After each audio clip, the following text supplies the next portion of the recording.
Two people live in the same city. The first earns $145,000 a year.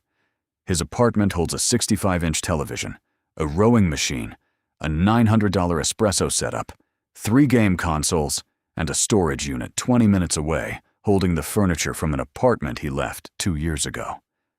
The second earns $71,000. Her apartment holds a desk, a bed, a couch, 1 bookshelf, and a laptop. The first person cannot cover a $2,000 emergency without reaching for a credit card. The second has 11 months of expenses sitting in savings. Neither of them is unusual.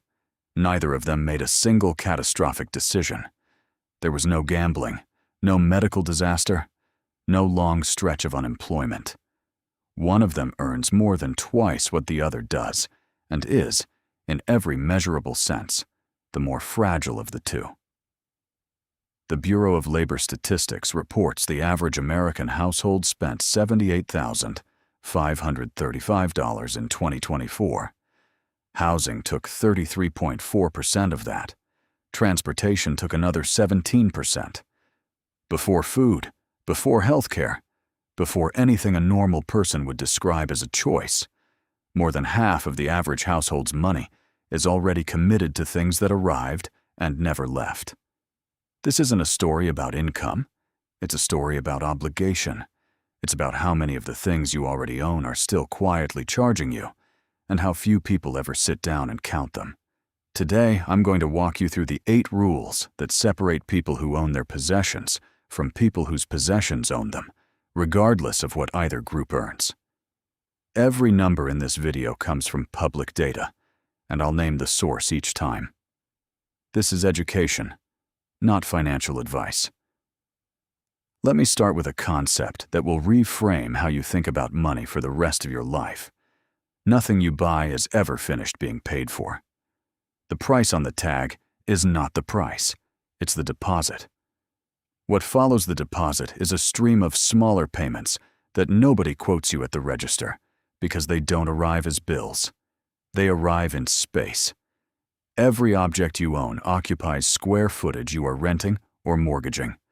They arrive as maintenance, cleaning, charging, servicing, replacing. They arrive as insurance because the more you own, the more there is to protect. They arrive as attention, which is the only one of these you cannot buy more of at any price. This is why two people with identical incomes end up in completely different financial positions. It isn't that one is disciplined and one isn't. It's that one of them is carrying a portfolio of small permanent obligations, and the other is carrying almost none. Minimalism, in the financial sense, has nothing to do with white walls or owning 30 items. It's the practice of refusing to sign up for obligations you didn't intend to sign up for. Every rule that follows is an application of that single idea. Rule 1. Calculate cost per use before you buy, not after. Almost everyone runs this calculation eventually. They run it in their head, 6 months late, standing next to the thing, feeling slightly ill. Run it first, and it becomes a purchasing filter instead of a source of regret. The mechanism is simple arithmetic that almost nobody performs at the point of sale. Take the purchase price.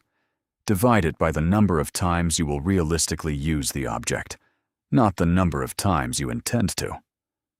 The gap between those two figures is where most consumer spending goes to die.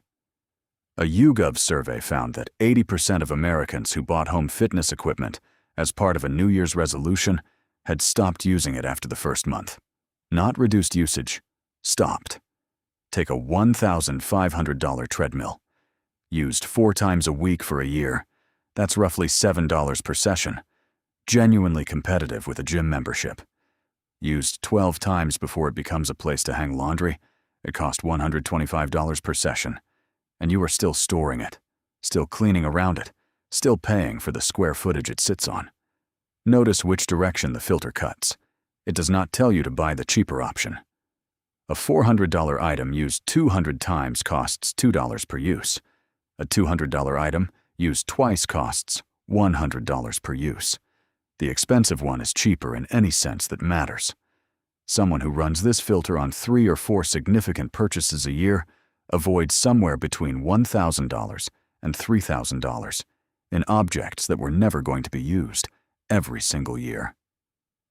The occasional purchase that turns out to be a mistake is unavoidable. The pattern of buying equipment for a version of yourself who does not exist yet is not a mistake. It's a habit, and habits can be filtered. Rule 2. Count the rent you already pay on the things you already own. Most people think of possessions as assets that sit quietly in the background. A meaningful share of the population is literally paying monthly rent on objects they have not touched in over a year, and does not think of it as spending. Here's the scale of it. Roughly 1 in 10 American households currently rents a self-storage unit. The industry now spans more than 52,000 facilities and over 2 billion square feet of rentable space. Yardi Matrix data puts the average rate for a standard 10 by 10 unit at roughly $119 to $134 per month, depending on climate control, and the average customer now stays 18.5 months, a figure that has been climbing, not falling. That is not a moving house expense. That is a permanent second address for your possessions. Take the middle of that range. A unit at $130 per month costs $1,560 a year. For most renters, the contents are worth substantially less than what the unit will cost them over 3 years. Someone paying that for 20 years spends $31,200 in rent on objects they are not using. That same $1,560 a year, invested at 7% average returns over 20 years, would compound to roughly $63,900. Storage during an actual transition, a move, a renovation, a death in the family, is a reasonable expense. Storage as a permanent solution to owning more than fits is a monthly subscription to a decision you already regret. Rule 3. Make every subscription re-earn its place on a schedule. Subscriptions are the purest form of the concept we started with because there is no purchase price at all. There is only the stream, and the stream is designed to be invisible. The mechanism is deliberate. West Monroe's research puts average household subscription spending at $273 per month, up from $237 when the firm first measured it, spanning streaming, software, fitness, delivery memberships, cloud storage, and recurring physical goods. The critical finding is not the total, it's the gap. In that same research, 89% of consumers underestimated what they were spending, 66% were off by more than $200 a month, and 13% were off by more than $400. Separately, Deloitte's digital media trends work found the average household pays for 4 streaming services at a combined $69 per month for video alone. At $273 per month, the annual figure is $3,276. That is more than most households spend on electricity for a year, arriving in 15 to 20 charges of between $5 and $25 apiece, spread across 2 or 3 payment methods and different billing dates. The rule is mechanical, and it works because it removes the decision. Every 90 days, open the statement, list every recurring charge, and cancel anything you cannot recall using in the last month. Not might use. Used. Paying for a service you use constantly is not waste. Paying for 11 services when you actively use 4 is not a spending problem. It's a filing problem that costs you thousands a year. Rule 4. Price convenience as a percentage, not as a fee. Delivery apps have changed how people eat. They have also changed what people pay for it. And the change is much larger than the line item labeled Delivery fee suggests. The platforms charge restaurants a commission of roughly 15 to 30% on every order. Restaurants do not absorb that. They raise menu prices on the app to compensate, and then the customer pays fees on top of the already raised price. A 2026 Finance Buzz analysis measured the all-in gap, including taxes and suggested tip, across 10 orders. Postmates came in at 92% above regular menu price, DoorDash at 83%, Grubhub at 80%, and Uber Eats, the cheapest of the four, at 69%. The stack is the delivery fee, the service fee, the marked-up menu price, the higher tax on the higher subtotal, and the suggested tip calculated on all of it. A meal that costs $28 at the counter can reach $47 through an app. That's $19 for the privilege of not driving 15 minutes. Order twice a week at that gap, and you are spending an extra $1,976 a year on transport. Invested at 7% average returns for 20 years, that figure would compound to roughly $81,000. Delivery when you are sick, working late, or without a car is a fair trade. Delivery, as the default dinner method, is a 70 to 90% surcharge applied to the single most repeated purchase in your life. If this way of thinking about money is useful to you, there's a new one of these every week. Rule 5. Never let a payment outlive the thing it bought. There is a version of borrowing that is defensible and a version that is structurally guaranteed to lose. The dividing line is whether the loan term is shorter than the useful life and resale value of what you bought. Look at what has happened to car financing. Edmunds data for the second quarter of 2026 shows the average new vehicle loan term reached 70.4 months. A record 23.9% of financed purchases carried terms of 84 months or longer, and 36.5% stretched past 72 months, up from 27.3% a decade ago. The average amount financed hit $44,156, against an average down payment of $5,815, the smallest share of purchase price since 2020. 1 in 5 buyers committed to a monthly payment of $1,000 or more. Run an 84-month loan against Topolmodai's depreciation figure of $4,334 per year.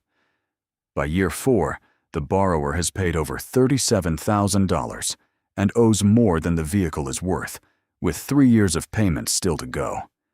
Trading out of it means financing the gap into the next loan, which is how a person ends up paying for 2 vehicles while driving one. At $777 a month, the current average, that's $9,324 a year, going to an asset actively losing value while you pay for it. Over the full 70-month average term, that is more than $54,000 committed before insurance, fuel, or a single repair.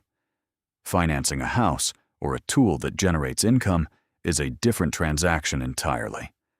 Stretching a loan to 7 years so the monthly number looks acceptable is not affording something. It's postponing the moment you find out you couldn't. Rule 6. Buy for the failure point, not the release date. The upgrade cycle is the one obligation people volunteer for. Nothing breaks. Nothing stops working. A new model is announced, and the old one is quietly reclassified as inadequate. The consumer side of this is finally shifting, and the numbers show it clearly. Counterpoint Research expects the average global smartphone replacement cycle to reach 4 years in 2026, up from 3.5 in 2025. Asurion data puts the average US iPhone lifespan at 3.80 years and Android at 3.96 years. Meanwhile, Apple now supports iPhones with software updates for 5 to 7 years, and flagship Samsung and Google devices carry 7 years of support. The support window is now substantially longer than the replacement habit. Take a $1,200 phone. Replaced every 2 years, it costs $600 a year. Replaced every 4 years, well inside its software support window, it costs $300 a year. Same device, same photographs, same applications, same experience for most of that time. The only thing that changed is the number printed on the box.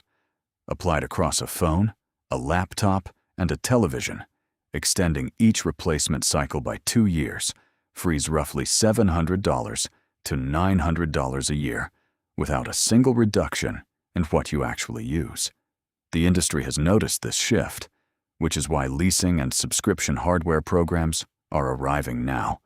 They restore the 2-year cycle by converting it into a payment you never finish making. Replacing something that has failed or that genuinely cannot do the job anymore is maintenance. Replacing something because a newer version exists is a purchase decision made by a marketing department on your behalf. Rule 7. Add the ownership bill to the sticker price before you decide anything. Most people compare purchase prices. Almost nobody compares ownership costs, and ownership cost is where the money actually goes, because it recurs, and the purchase price does not. The clearest available example is the one most households already have parked outside. AAA's Your Driving Cost Study puts the total annual cost of owning and operating a new vehicle at $11,577, or $964.78 per month, assuming 15,000 miles a year over a 5-year ownership period. The study breaks that into 6 components.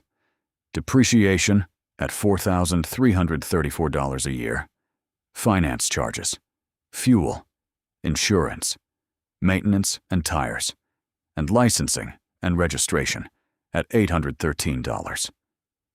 Depreciation alone, the invisible one, the one that never sends a bill, is the single largest line. Against Edmund's average monthly payment of $777, the ownership figure of $964.78 means the payment represents only about 80% of what the vehicle actually costs each month. The remaining fifth arrives as separate bills nobody counted at the dealership, on dates that have nothing to do with the loan. This same structure applies at every scale. Every object with moving parts, a battery, a subscription, or a footprint carries an ownership bill. A printer has cartridges. A pool has chemicals. A second home has taxes, utilities, and a lawn that does not stop growing when you are not there. Nobody is suggesting you avoid owning a car. The point is narrower and more useful than that. If you compared vehicles on ownership cost rather than sticker price, you would frequently choose a different vehicle. And the same is true of almost everything else you own. Rule 8. Set a fixed cost ceiling before you optimize anything else. This is the rule that makes the other 7 work, and it's the one almost nobody starts with. People begin with the coffee and the takeaway because those feel controllable.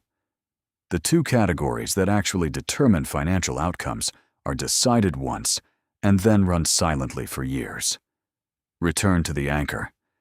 The BLS Consumer Expenditure Survey shows the average household spending $78,535 a year, with housing at 33.4%, $26,266, and transportation at 17%, or $13,318. Combined, that is $39,584, or 50.4% of everything the household spends. Both figures are set at the moment of signing: the lease, the mortgage, the auto loan.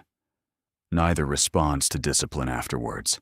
A household that brings the combined figure from 50.4% to 45% frees roughly $4,240 a year. No behavioral change is required. No tracking, no willpower, no daily decisions. The work happens once in the 2 hours before a signature. And then it runs by itself for as long as the lease or the loan lasts. The ceiling is a number you choose in advance and refuse to cross, in the same way you would refuse a purchase you could not afford.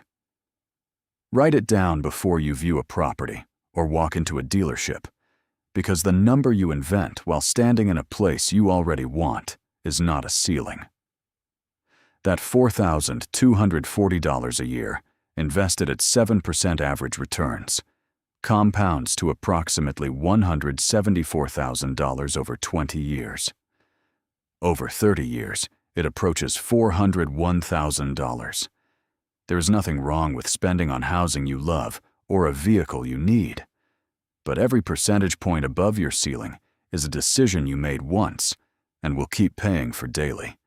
And it is the only category where a single afternoon of work outperforms a decade of small sacrifices. The 8 rules on this list share common features. Every one of them targets an obligation rather than a purchase. They exploit convenience, status, inertia, and the simple fact that recurring costs are harder to see than one-off ones. Add the annual figures together. Storage at $1,560. Subscriptions at $3,276. Delivery at $1,976. A vehicle at $11,577. That is $18,389 a year in categories that most households would describe as normal, and that almost none of them have ever totaled in one place. Not one of those numbers represents a luxury anyone consciously chose. The system is built this way on purpose. Payment terms are designed to make monthly numbers look reasonable, while the total stays out of view. Subscription billing is designed to be small enough per charge that no individual line item justifies the effort of canceling. Marketing budgets exist to manufacture the sense that what you own is no longer adequate. None of this is a conspiracy. It's an industry doing exactly what it is structured to do. Your only defense is counting. Go back to those 2 apartments. The person earning $145,000 was never overspending in any way he would have recognized. He bought good things, one at a time, over several years, and every one of them arrived with a stream attached: the storage unit, the maintenance, the upgrades, the insurance, the square footage. The person earning $71,000 had fewer objects, and as a direct result, fewer streams. Her savings were not the product of restraint. They were the product of a smaller obligation load. She never had to be disciplined, because there was less to be disciplined about. The question isn't whether anyone should ever buy a television, order dinner, or own a car. The question is whether you've counted what each of those things will keep charging you, or whether it just accumulates quietly while you're looking somewhere else.